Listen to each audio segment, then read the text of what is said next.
Assalamualaikum warahmatullahi wabarakatuh.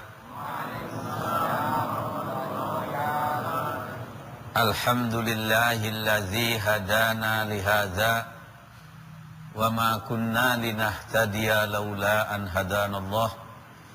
Ashhadu an la ilaha illallah wahdahu la syarikalah wa ashhadu anna Muhammadan abduhu wa rasuluh. Allahumma salli wa sallim ala hadzal nabiyil karim sayyidina wa maulana Muhammadin wa ala alihi wa ashabihi minal khulafa'ir rasyidin Abi Bakrin wa Umar wa Utsman wa Ali radhiyallahu anhum wa ala jami'is sahabati wat tabi'in wa man tabi'ahum bi ihsanin ila yaumiddin. Amma ba'd. Para pemirsa Cahaya Hati Antv rahimakumullah, dengan bersyukur kehadirat Allah atas inayah dan taufiknya, alhamdulillah kita dapat lakukan kajian kembali, dan kita berharap semoga segala aktivitas yang kita lakukan dapat mengantarkan kita pada pemahaman yang utuh tentang ajaran agama dan mendapat bimbingan serta ridho dari Allah Subhanahu wa taala. Amin ya rabbal alamin. Para pemirsa Cahaya Hati Antv, hadirin dan hadirat sekalian, sebelum kami menyampaikan kajian, marilah kita dengarkan pembacaan ayat suci Al-Qur'an.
Para pemirsa Cahaya Hati Antv, hadirin dan hadirat rahimakumullah, ayat Al-Quran yang baru dibacakan tadi mengarahkan kita supaya segera menuju ampunan dari Allah Subhanahu wa taala. Tegaskan, wasari'u ila maghfiratin min rabbikum. Sari'u ay sabiqu. Bersegeralah kamu, berlombalah kamu. Kemana berlomba, bersegera? Ila maghfiratin, menuju ampunan mir rabbikum, dari Tuhan. Ampunan Allah adalah sesuatu yang sangat dibutuhkan oleh setiap makhluknya. Karena sebagai manusia kita pasti pernah melakukan kekurangan, kesalahan, dan khilafat. Maka ampunannya senantiasa didambakan oleh setiap orang-orang yang beriman. Bahkan dilanjutkan kalimat berikutnya, wa jannatin arduhas samawati wal ard, dan menuju surga yang luasnya seluas langit dan bumi. Artinya sangat luas. Kita tidak bisa mengukur. Ampunan Allah ini merupakan suatu karunia yang sangat luhur. Kita tidak bisa membanggakan dengan amal-amal dan ibadah kita. Kalau dibandingkan dengan rahmat yang berikan Allah pada kita, ibadah kita nggak ada artinya. Kegiatan amalia kita nggak ada artinya, karena rahmat dan karunia Allah maha luas. Bahkan kalau kita menyadari nikmat Allah yang diberikan pada kita pada setiap detik dari kehidupan kita, kita akan merasakan bahwa kita tidak akan mampu menghitungnya. Wa in ta'uddu ni'matallahi la tuhsuha. Kalau Anda mencoba menghitung nikmat Allah, pasti tidak akan mampu menghitungnya karena banyaknya. Nah, karena itu kita memohon ampunan, maghfiratin mir rabbikum, ampunan dari Tuhan kita semua adalah merupakan suatu keharusan bagi setiap orang muslim. Dan bahkan dikatakan bersegeralah kamu, sari'u ay sabiqu. Bagaimanakah para pemirsa cahaya hati yang kami cintai, kita menuju ampunan Allah itu, yaitu dengan jalan kita meningkatkan kualitas iman kita, kualitas takwa kita pada Allah Subhanahu wa taala, dan selalu melakukan amal yang soleh. Iman dan amal soleh dua hal yang tidak bisa dicerai pisahkan. Keduanya merupakan satu kesatuan yang saling terkait dan berkelindan. Kalau diibaratkan iman itu adalah mataharinya, maka amal soleh itu adalah cahayanya, sinar matahari. Gak mungkin ada sinar matahari tanpa ada matahari, dan tidak mungkin ada matahari tanpa sinar. Maka tidak mungkin ada iman tanpa amal soleh. Demikian juga amal soleh tidak bisa terjadi tanpa iman. Dua-duanya dalam satu kesatuan yang utuh dan tidak bisa dicerai pisahkan. Karena itu, menuju ampunan Allah adalah kita memperbanyak ibadah, amal soleh kita, meningkatkan iman kita. Dan ketahuilah bahwa iman itu secara umum dapat dibagi 4 macam. Yang pertama adalah al-imanu la yazidu wa la yanqus.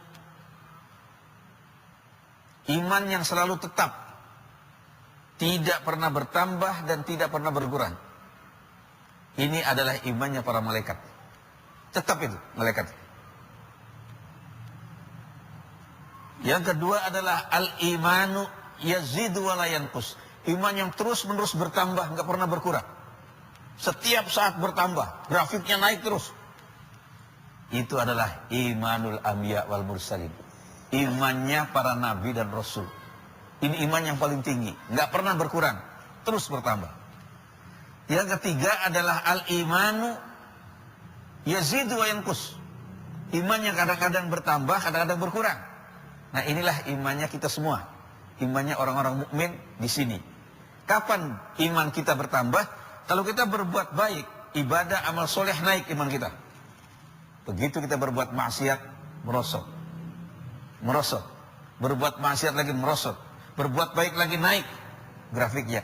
Bahkan ditegaskan dalam sebuah hadis, la yazni zani hina yazni fahuwa mu'minun.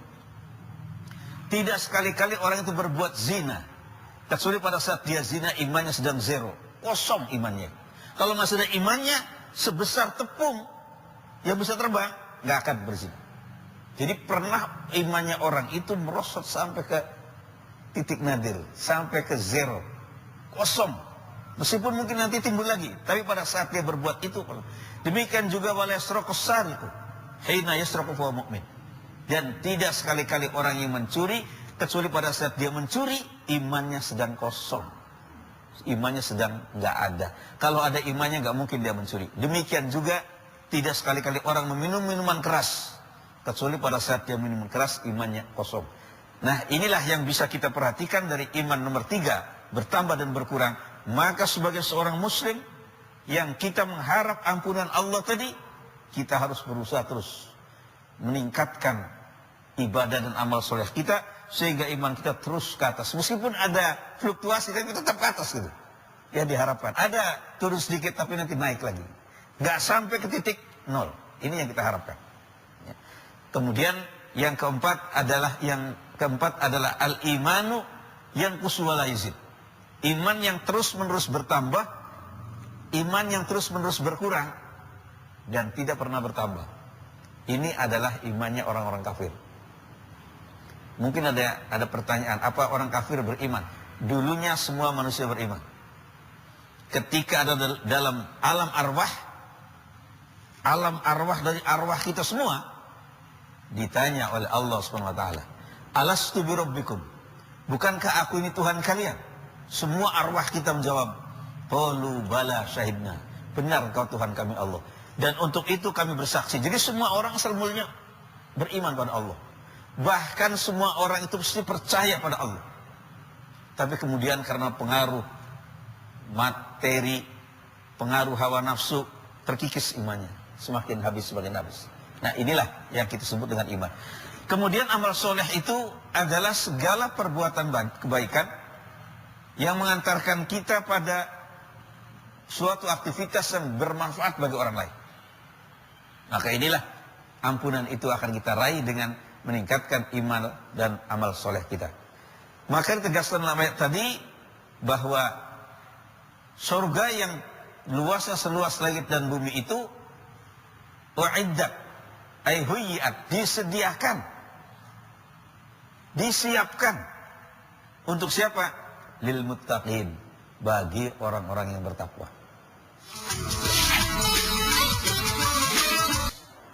Siapakah orang bertakwa? Itu ditegaskan ayat berikutnya. Alladzina yunfiquna fis sarra'i wad dharra. Orang-orang yang mau membagi apa yang dimilikinya kepada orang lain yang membutuhkan, baik di waktu lapang maupun di waktu sempit. Bukan cuma uang, bukan cuma makanan. Ilmu kita berikan pada orang lain yang membutuhkan. Kita punya wisdom, kebijaksanaan, kasih orang lain. Kita punya mampu memberikan nasihat, kasih nasihat orang. Itu bagian dari yunfiqun, menginfakkan harta kita, kemudian ilmu kita kepada orang lain. Bahkan kalau ilmu itu diajarkan, diberikan pada orang lain akan bertambah. Kalau ilmu tidak diberikan pada orang lain akan hilang ilmunya. Jadi di sini penekanannya supaya kita terus meningkatkan ilmu kita adalah dengan jalan diajarkan pada orang lain. Jadi saya nggak banyak punya ilmu agama, tapi saya ahli di bidang ekonomi. Bagaimana Anda berikan ilmu Anda ekonomi supaya bisa mengangkat derajat ekonomi orang-orang yang lemah, ekonomi orang-orang miskin diangkat. Saya seorang psikolog, saya nggak banyak punya harta. Dengan ilmu Anda psikologi, Anda bisa membimbing orang supaya dia menuju masa depan yang lebih baik. Inilah yang disebut yunfiquna fis sarra. Nah, kalau umumnya orang itu memberikan bantuan, infak pada orang lain waktu kita lapang, itu nggak ada masalah, ya. Kita punya banyak uang, kita kasih. Tapi di sini tegaskan, dalam keadaan sulit pun kita usahakan sebisa kita. Anda perhatikan, saya punya kesibukan pagi hari harus memberikan kuliah di Fakultas Kedokteran. Jam 7 pagi, jam setengah 6, pagi-pagi sekali ada satu keluarga datang ke rumah saya menanyakan masalah agama. Pertanyaannya, dia itu mengucapkan suatu ucapan kepada istrinya di malam hari setelah dia makan malam. Nah, si keluarga suami istri ini khawatir ini termasuk cerai atau bukan, sehingga dia nggak bisa tidur, Pak, semalaman itu. Sedangkan sekarang Anda bayangkan kalau kemudian saya jawab, baik Pak, nanti jawabannya tunggu minggu depan. Kira-kira gimana itu? Berarti seminggu gak bisa tidur kan? Nah jadi jangan yang seperti ini berhubung saya sempit mau kasih kuliah, ini penting. Kita jawab dulu dia. Nah inilah namanya infak. Demikian juga harta kita jangan menunggu kaya. Yang sering orang kalau saya sudah kaya nanti saya infak. Belum tentu. Ya. Sekarang kita belum kaya tapi kita ada sedikit kelebihan infak. Ini yunfiquna fis sarai wad dharra. Yang kedua adalah wal kadhiminal ghaidh. Orang-orang yang dapat menahan amarahnya. Ini penting, saudara. Amarah kita ini sering menjerumuskan kita. Banyak sekali orang menyesal selamanya. Dunia akhirat menyesal karena dia tidak bisa mengendalikan amarahnya dalam jangka waktu detik atau menit. Banyak itu. Terjerembab dalam kubangan kehinaan dan kehancuran karena dia tidak bisa menahan hawa nafsunya. Tidak bisa menahan amarahnya. Maka disebutkan al-kadhibul ghaidh, orang-orang yang dapat mengendalikan nafsunya, mengendalikan amarahnya, itulah ciri orang yang bertakwa. Kemudian apakah yang berkaitan dengan al-ghaidh ini atau amarah ini? Pernah ada seorang anak muda yang datang pada Nabi. Dia katakan, wahai Rasulullah, berikanlah kepadaku nasihat dan fatwa yang dengan itu aku akan meraih kesuksesan duniawi dan ukhrawi.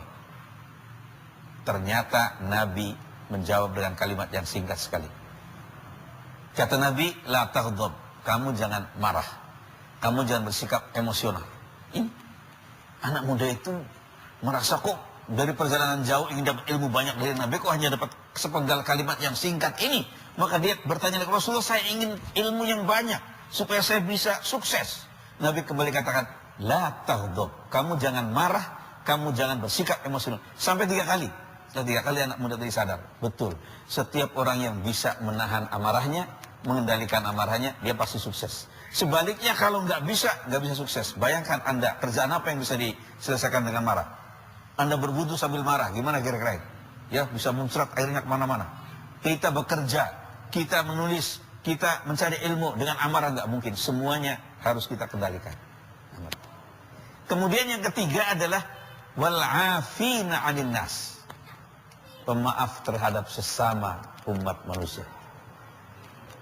Ini bagian dari akhlak yang tertinggi. Saling memaafkan. Ya. Sebab kalau kita berbuat salah dimaafkan orang lain, Masya Allah, senang luar biasa. Ya. Maka inilah 3 kriteria orang-orang yang bertakwa yang akan mendapatkan maghfirah dari Allah Subhanahu wa Ta'ala. Semoga kita semua dapat meraih semua ini, dan marilah kita tutup dengan sama-sama membaca doa. Rabbana atina fid dunya hasanah wa fil akhirati hasanah wa qina adzabannar. Wal 'afwu minkum, wassalamu alaikum warahmatullahi wabarakatuh.